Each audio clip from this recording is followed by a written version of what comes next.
É proibido resmungar. Não é proibido discutir, nem debater e nem discordar. É proibido resmungar. Sabe gente que só resmunga? Gente que passa o tempo todo amaldiçoando a escuridão em vez de acender uma vela.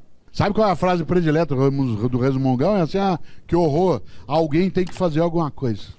É proibido resmungar. Insisto, não é proibido discutir, não é proibido debater, não é proibido discordar, é proibido resmungar. É aquilo que faz com que a gente, em vez de lamentar, vá buscar. Ou senta e chora, ou levanta e vai enfrentar. Aliás, o resmungão quase sempre é vagabundo. E todo vagabundo, para poder ser vagabundo, é pessimista. Porque a melhor maneira de não precisar fazer nada é achar que nada pode ser feito. E o que eu posso fazer aqui assim? Aliás, o pessimista, quando é vagabundo mesmo, ele nem chama a si mesmo de pessimista. Ele chama de realista. Porque aí é que não tem saída mesmo. Bento de Núrcia, ou Benedetto de Núrcia, fundou ordens religiosas exatamente com esse nome beneditina. E Bento de Núrcia, para fazer essa ordem, criou para ela um lema. O lema da ordem beneditina em latim é ora et labora. Isto é, reza e trabalha. Tem gente que acha que vale só rezar. Já imaginou? Entro eu no centro cirúrgico há 2 semanas, o cirurgião vira assim, nós estamos rezando para dar certo. Claro que a oração é boa, mas ela sozinha não resolve. Estou rezando para o Brasil não cair no abismo. Estou rezando para a gente crescer no mercado. Estou rezando para haver uma alteração.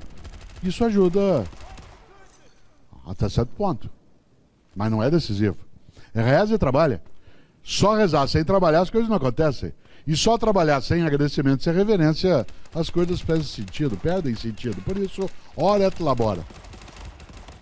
A filosofia nos ensina essa histeria que é a recusa ao mundo intelectual.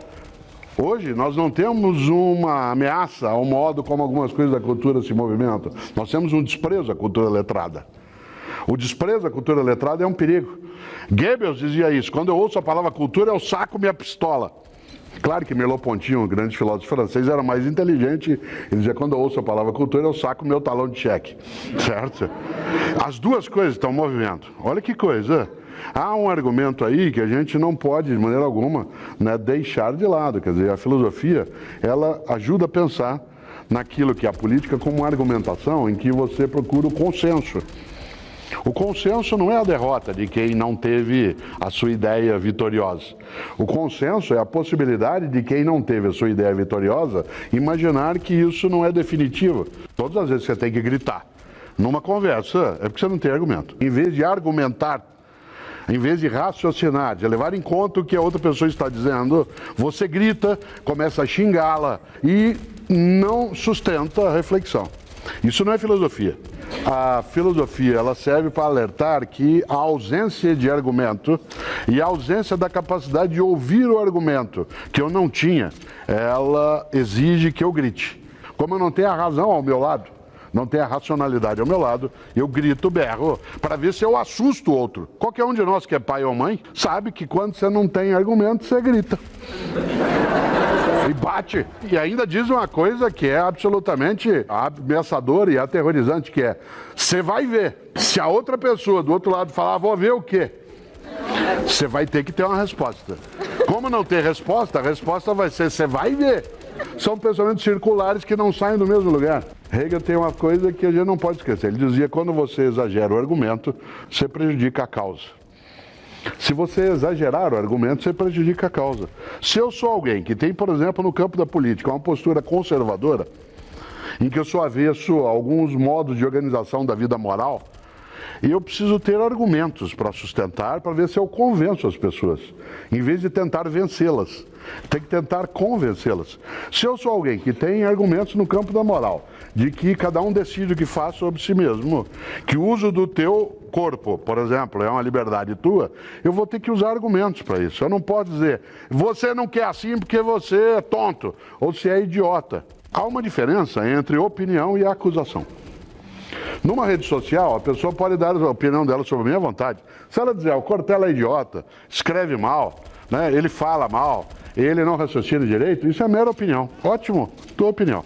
Se disser que eu sou pedófilo, se disser que eu sou corrupto, se disser que eu sou ladrão, aí não é opinião. Aí é acusação. Se tem opinião, tenha, tem o direito.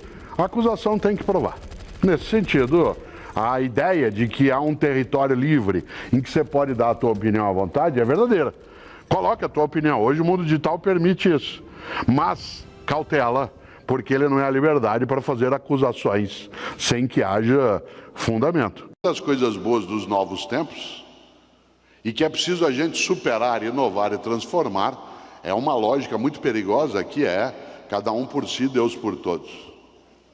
Nossa nação precisa, na família, na escola, na empresa, na religião, da ideia de que é um por todos e todos por um. Afinal, eu repito sempre, como disse um dia Mahatma Gandhi, olho por olho, uma hora acabamos todos cegos.